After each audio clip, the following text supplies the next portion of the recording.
Wow. There's been a lot of incredible developments, especially when it comes to geopolitical foreign policy and everything happening outside of the domestic United States. And that's why I thought it would be only appropriate to give you a full geopolitical breakdown of everything happening in the world right now. That, of course, the establishment dinosaur mainstream media either is providing insignificant coverage on, ignoring, or, just fully censoring. Now, before we do that, I sincerely want to thank everyone who is donating to us on Subscribestar, keeping us a free and independent media organizations with no strings attached to any corporation, to any special interest, to any multinational corporation or government, because we are funded in part, by large part, by you. $1, holler for $1, makes the difference here tremendously in a day and age where censorship, of course, is rampant. Now, there's a lot of news that we have to go over, specifically talking about the latest developments with Iran, Russia, Venezuela.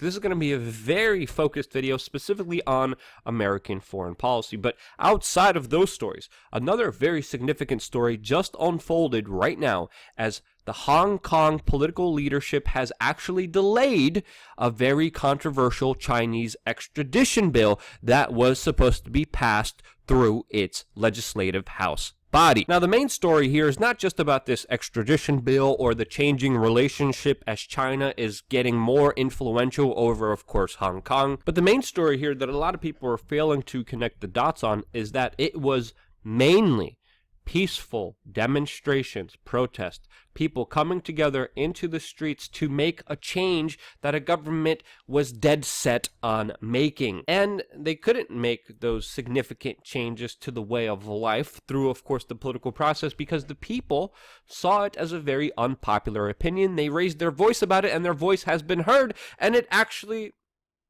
worked. The state and government authorities usually work in very deceptive ways where they usually take one step back, two steps forwards, but as of now, this measure has been postponed and will most likely be brought back at a later time, but still this is a huge, defiant show of force by the people of Hong Kong that showed the state without support from the people, the government can't do anything. But by and large, this is a significant move, especially since it is regarding China. Now, specifically focusing on American foreign policy news, which many people could correlate with, of course, the U.S. petrodollar, its allegiance to Israel and Saudi Arabia, but I would say more specifically with its posturing against its alleged geopolitical foes, Russia and China. This is how I would mainly define American foreign policy, and it is exemplified by not only, of course, the temperament by the mainstream media, but also the very aggressive, mainly neoconservative actions against the other world powers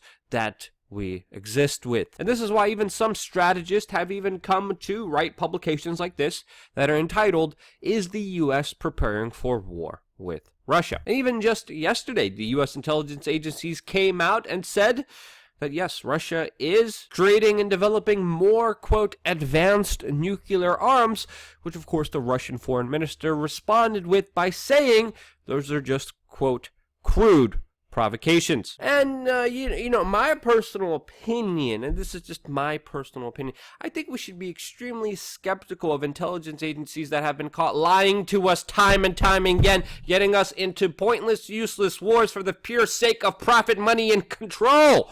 Sorry, excuse me there. Yes, we should be very critical of the intelligence agencies since they don't have the best track record of telling the truth. And again, they're not providing any evidence to show us here at all. But it doesn't matter. The mainstream media will just puppeteer and just ultimately work as a PR agency for the military-industrial complex, which it does so well, as we're also finding out that Russia's major ally, as well as China's Venezuela, has significantly been affected by U.S. economic sanctions, which a study by the CEPR actually correlated to the deaths of 40,000 individuals in that poverty, oil-rich country, which the mainstream media keeps crying about how much of a horrible humanitarian crisis it is, while, of course, burying the fact, like it just came out, that Reuters did.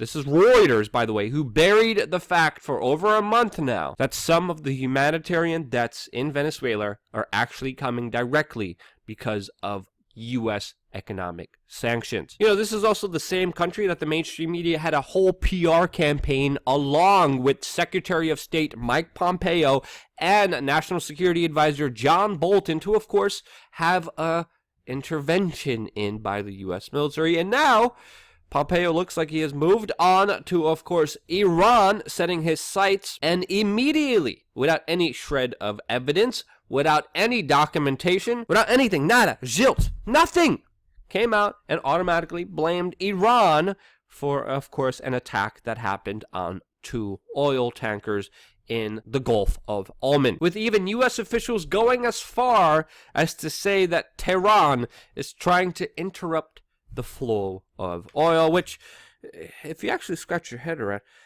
absolutely makes no sense at all. Iran is a major oil producer on the world stage, and because of economic sanctions, specifically with the United States coming to them saying, hey, you're no longer going to be selling your oil on the world market, threatening even Europe, saying, hey, you're no longer going to be buying oil from Iran. You're going to be buying it from, of course, our human rights loving Saudi Arabian Wahhabist partners. And because of U.S. sanctions on Iran, this has ultimately interrupted the flow of oil, making it more scarce, making the price of it rise. All because of Donald Trump posturing with Netanyahu, telling you that, hey, we need to get rid of the Iran nuclear deal, which allowed Iran to sell oil on the world markets for, of course, your safety.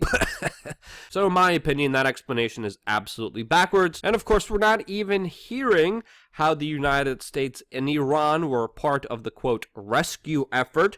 And of course, the mainstream media, with the United States officials saying that the tankers crews that were attacked were, quote, detained, while of course Russia released a public statement to their own ally, thanking them for rescuing their nationals who were working on the oil carriers that were attacked. Now, of course, new details are emerging from the U.S. side saying that now Iran was launching missiles at U.S. drones that, of course, were monitoring its patrol boats before they actually launched another attack on these oil tankers, which included one from Japan, while the Japanese leadership for the first time in 40 years was in Tehran meeting with Iran. That makes perfect geopolitical sense that happened. And of course, Donald Trump is puppeteering what Pompeo is saying, blaming all of this on Iran, saying that the United States has evidence, but yet again, we haven't seen any of it at all. Trump even going on Fox and Friends saying, quote, Iran did do it. We don't take it lightly. And again, the reason we have to be so amazingly critical of everything we're told here is not just only the history of the lies that the mainstream media just literally regurgitates at the American public, but again, even with the details that we're hearing now, we're hearing official contradictions to the official story that it keeps changing from the U.S. side. The mainstream media is not picking up contradictions provided by, of course, the Japanese tanker owner who contradicts the U.S. official story that, by the way, now is different. So what really happened here? What's the full story? Because again, the risks here are extremely high, as some analysts are seeing the tensions between the US and Iran are at incendiary levels, and of course there's bigger, greater geopolitical ramifications because of them, including the ones with Russia and China, Iran's greatest allies. And it's an absolute shame that the mainstream media doesn't even pick this up, sees it from a critical point of view, and respects its viewers and respects the lives of innocent people who may be caught up in here for what could be another global conflict for the sure profit of just some sick, demented individuals who have a history of lying to us, while supporting some of the worst humanitarian violating elements in this world, like Saudi Arabia, that now is using high-tech military technology that most likely was given to them by the United States, since the United States feeds Saudi Arabia with weapons and arms. Now, Saudi Arabia, it's being reported that they are using this latest battlefield technology to track women who are fleeing the country. Yes, Saudi Arabia is using national security apparatuses, which were most likely provided by the United States, to track women who are being abused by their husbands, and they're running for their lives away from them. Where in the malarkey is bureaucratic butthurt Becky and all the social justice warrior mainstream media bullcrap like Vox, Vice, and BuzzFeed on these important issues that they're totally ignoring? You would think there would be some triggering. You would think there would be some outrage. You would think this would be an issue, but it's not. There's literal talk about air conditioning being sexist in this country. Meanwhile, this country sells high-level technology that is used in some of the worst, most abusive ways. And yet, no outrage. While, of course, Donald Trump's personal aide and confidant, his son-in-law, Jared Kushner, along with his daughter, are, of course, raking in millions, reporting making $135 million in 2018. The same Jared Kushner, by the way, that negotiated a better weapons deal for Saudi Arabia. And guess what? The truth tellers, the independent media that talks about this, that brings up these actual legitimate issues of not only women suffering, but human suffering, talks about it at a level that actually matters. Well, no. We get screwed over by Google that hand selects individuals and producers that they like and they promote, and they make sure that they don't get demonetized. Meanwhile, channels like this get screwed over time and time again for talking about these very issues. And again, we're still lucky here. You look at what happened.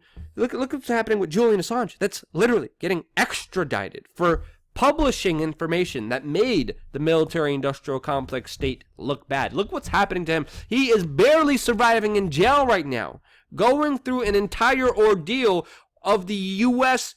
apparatus trying to put him in jail for the rest of his life for telling the truth about what the U.S. state is all about. Again, it's all about nonsense. Look what's happening in Afghanistan, even just recently. The U.S. had to get rid of Afghan security forces that they invested billions, if not trillions of dollars in. Why?